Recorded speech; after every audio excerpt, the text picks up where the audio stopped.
கலைஞரின் மகள் கனிமொழிக்கே சீட்டு தராதவங்க கம்யூனிஸ்டுக்கு எப்படி கொடுப்பாங்க? உங்களுக்கு பெரிய எங்காவது வேற ஒரு சீட்டு அதிகமா கொடுங்கன்னு பேசுறாங்க. அதை அவங்க ஒரு ஆளுமை உள்ள ஒரு பெண், அவங்க மாநில அரசியலுக்கு வரும்போது நாளைக்கு அவங்க தம்பி உதயநிதியை முன்னிறுத்துவது பெரிய இடையூறா இருக்கும்னு நினைப்பாங்க. உங்களுக்கு புரிஞ்சிருச்சு?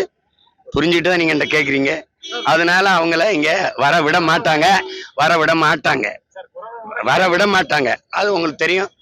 அவங்க என்னதான் இருந்தாலும் அவங்க உடன் பிறந்தவர்கள், அவங்க குடும்பத்து பெண் இல்லைன்னு அவங்க நினைப்பாங்க. புரியுதா உங்களுக்கு? ஒவ்வொருத்தரும் இப்போ அவரு மந்திரிகளோட ஊழல் குற்றங்களை சாட்சியோட வெளியிடுவேன் அது எல்லாத்தையும் அப்படின்னு சொல்லியிருக்காரு அப்படின்னு சொல்றாரு. அவரு இவ்வளவு நாள் கூட இருந்துட்டு இப்ப வெளியே வந்திருக்காரு. அவரோட பேச்சு எப்படி எடுப்படும்?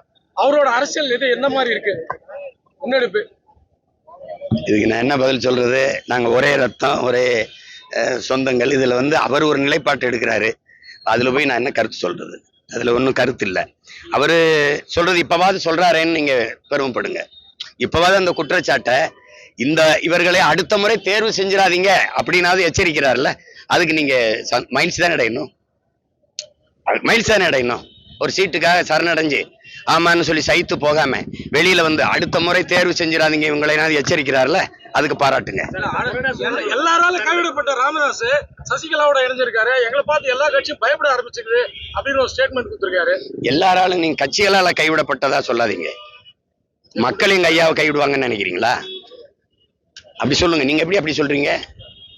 அப்படி சொல்லாதீங்க. நான்லாம் அவருடைய பிள்ளை.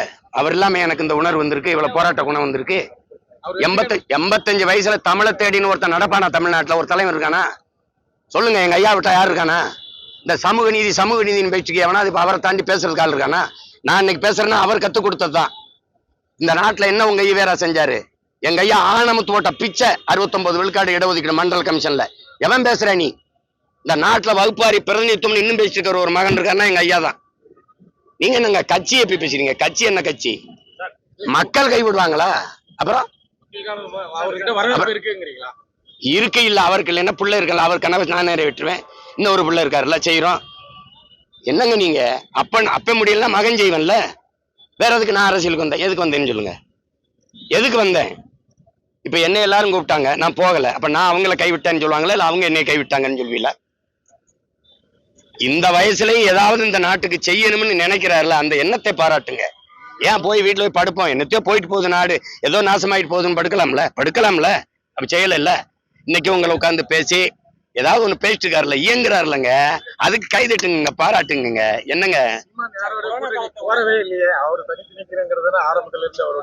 ஆமா, எங்க ஐயாவை பார்த்து, எங்க அண்ணன் வைகோவை பார்த்து, எங்க அண்ணன் திருமாவை பார்த்து, எங்க ஐயா விஜயகாந்தை பார்த்து எல்லாரையும் பார்த்து கத்துக்கிட்டேன். கற்றறிவை விட பட்டறிவு மேலானது இல்ல.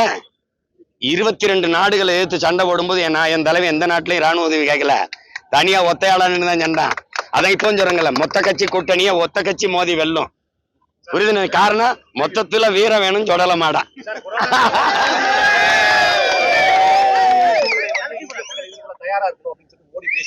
கொரோனா காலத்தோட கடுமையான சூழ்நிலை மக்கள் இதுக்குள்ள தயாரா இருக்கணும். அப்படி ஒரு சூழ்நிலையை தரப்போறதே அவங்க தானே. அவங்கள இந்த தேர்தலை எதிர்கொள்ள நம்ம தயாரா இருந்துக்கணும்.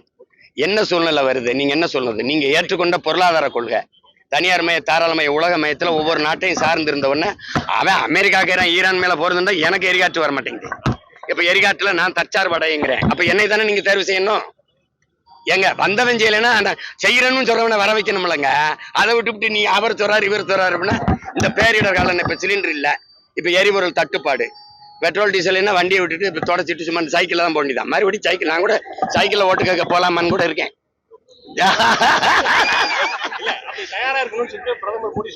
இருக்கும், தயாரா இருக்கும், ரொம்ப தயாரா இருக்கும்.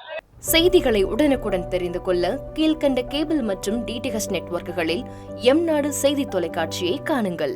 பாதகம் செய்பவரை கண்டால் நாம் பயம் கொள்ளலாகாது பாப்பா. மோதி மிதித்து விடு பாப்பா, அவர் முகத்தில் உமிழ்ந்து விடு பாப்பா. அண்மை செய்திகளை உடனுக்குடன் தெரிந்து கொள்ள இணைந்திருங்கள் எம்நாடு தொலைக்காட்சியுடன்.